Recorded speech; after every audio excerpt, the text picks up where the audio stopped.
అంటే దాదాపు ఒక 3000 ఏళ్ల కిందట దేవుడు చెప్పాడు.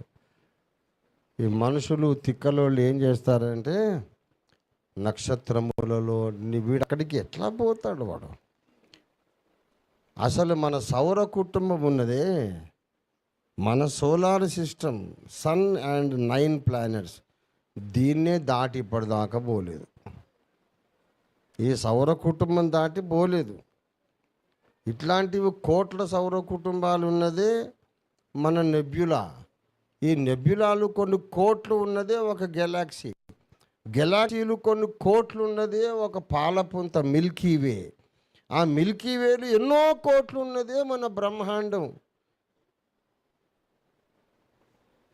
ట్విన్ పారాడాక్స్ అని ఒకటి ఉంది.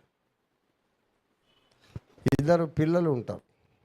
ఎగ్జాంపుల్, ఇద్దరు కవల పిల్లలు, ఏసావు యాకోబులాగా. ఒకడు పుట్టాడు, వాడిని ఇక్కడేమో ఆయ పెంచుతుంది, మిల్క్ బాటిల్ ఫీడింగ్ బాటిల్ పెట్టి ఉయ్యాలతో వేసి. ఇంకొకరిని రాకెట్ ఎక్కించి అంతరిక్షంలోకి పంపిస్తాం. రాకెట్ ఎక్కించి ఒక బాబునేమో అంతరిక్షంలోకి పంపిస్తాం. స్పీడ్ లైట్ లోపల ఒక సగం స్పీడ్ ఆఫ్ ద లైట్, కాంతి వేగంలో సగమే, ఒక పావే అంత వేగంలో వీడు రాకెట్ ప్రయాణం చేస్తూ ఒక చిన్న బాబు వాడు వెళ్ళొస్తాడు. ఒకడు వాళ్ళ తమ్ముడేమో ఇక్కడ ఉన్నాడు. 2 నిమిషాలే తేడా పుట్టారు వాళ్ళు, ట్విన్స్. వాడు అంతరిక్షంలో తిరిగి ఒక వారం రోజులు తిరిగి వస్తాడు. చిన్న పిల్లగాడే, వాడిని దింపుకుంటారు మళ్ళీ నర్సులు. వీళ్ళ తమ్ముడిని వదిలేసి అన్నయ్య పోయాడు కదా పైకి. అంటే వాడు అప్పటికే మీసాలు గడ్డాలు వచ్చి 30 ఏళ్ళు ఉంటాయి వానికి.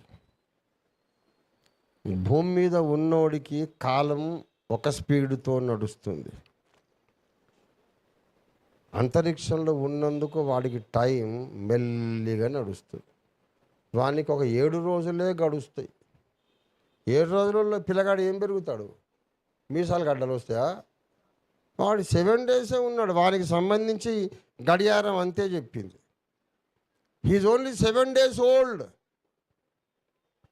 అక్కడ ఉన్నందుకు. వాళ్ళ తమ్ముడు భూమి మీద ఉన్నందుకు 31, 32 ఏళ్ళు ఉంటాయి.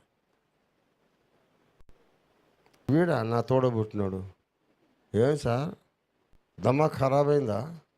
వాడు నా తమ్ముడే సార్, నా కొడుకు వానికంటే పెద్దోడు అని అంటే అదంతా. This is called twin paradox. కాబట్టి మానవుడు భూమండలములో ఉండాలి. ఆకాశములు యెహోవా వశము, భూమిని ఆయన నరులకు ఇచ్చి ఉన్నాడు. ఈ భూమి మన నివాస స్థలం. దీన్ని వదిలేసి అక్కడికి పోతా ఇక్కడికి పోతా అని అంతా పిచ్చి పిచ్చి కలలు, అవేమి జరగవు, అవంతా ఒట్టిదే.